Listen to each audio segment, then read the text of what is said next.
Hello friends, இன்றைக்குரிய சூரிய கிரகணத்துடைய முக்கிய update தான் இந்த வீடியோவில் பார்க்க போகிறோம்.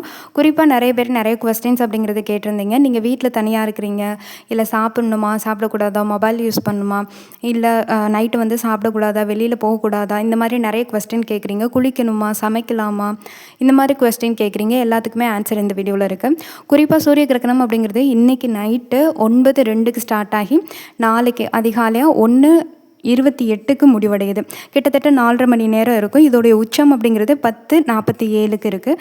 குறிப்பாக இந்த டைமிங்கில் வந்து நீங்கள் இப்படி தான் இருக்கணும், இப்படி இருந்துட்டீங்க அப்படின்னா அவ்வளோதான் அப்படின்ற மாதிரினா எதுவுமே கிடையாது. நீங்கள் எப்போவும் ரொட்டீன் ஒர்க் பண்ணலாம். ஏன்னா இந்தியாவில் இந்த கிரகணம் தெரியாது.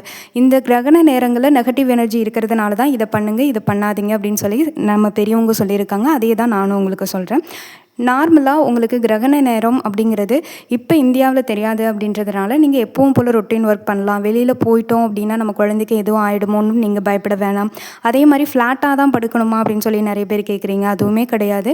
நீங்கள் எப்பவும் போல் எப்படி படுத்திருப்பீங்களோ அதே மாதிரி கம்ஃபர்டபுளாக படுத்துக்கோங்க. முடிஞ்ச வரைக்கும் ரொம்ப ஸ்ட்ரெஸ் ஃப்ரீ மைண்டில் இருங்க. குறிப்பாக இந்த எதுவும் ஆகிடுமோ, குழந்தைக்கு இதாகிடும் அதாகிடும், இது மாதிரி நிறைய விஷயங்கள் யோசிக்கிறீங்க. அது மாதிரினா யோசிக்காதீங்க. இது ஒரு சாதாரண விஷயம் அப்படிங்கிறது தான். இது கர்ப்பிணிகளுக்கு 100% வந்து பாதிப்பை ஏற்படுத்தும் அப்படின்னா கிடையவே கிடையாது. சாப்பாடை பொறுத்த வரைக்கும் நைட்டு ஏர்லியராக முடிச்சுடுங்க. சாப்பாடை முடிஞ்ச வரைக்கும் 8 மணிக்குள்ளே சாப்பிட்ருங்க. 9 மணிக்குனா தூங்குறதுக்கு போயிடுங்க. மொபைல் நைட்டு ஸ்க்ரோல் பண்ணுறதை கொஞ்சம் அவாய்ட் பண்ணிக்கோங்க. ஷார்ப்பான வெப்பன்ஸ் எதுவும் இருந்துச்சு அப்படின்னா உங்கள் பக்கத்துலேருந்து கொஞ்சம் அவாய்ட் பண்ணி வச்சுக்கோங்க. முடிஞ்ச வரைக்கும் காமாக இருங்க. உங்களுக்கு பிடிச்ச தெய்வத்தை வேண்டிக்கோங்க. உங்களுக்கு பயமாக இருக்குது அப்படின்னா உங்களுக்கு எந்த தெய்வம் பிடிக்குமோ அந்த தெய்வத்தோடைய ஸ்லோகம் சொல்லுங்கள். இல்லை அப்படின்னா அந்த தெய்வத்தை மனசார நினச்சிக்கோங்க.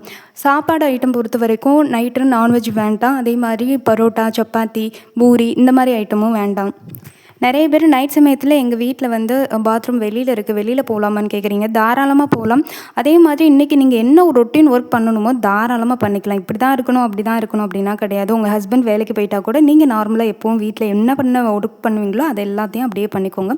ஒர்க் பண்ணக்கூடாது, இப்படி தான் இருக்கணும், தூங்கக்கூடாது, சாப்பிடக்கூடாது, தண்ணி குடிக்கக்கூடாது அப்படின்னா கிடையவே கிடையாது. ரெகுலராக என்ன பண்ணுவீங்களோ அதை பண்ணுங்கள். பசிச்சா சாப்பிடுங்க, தண்ணி தவிச்சா தண்ணி குடிங்க. இதுதான், அவ்வளோதான். நீங்கள் பெருசாக யோசிக்கிறதுனா இல்லைங்க.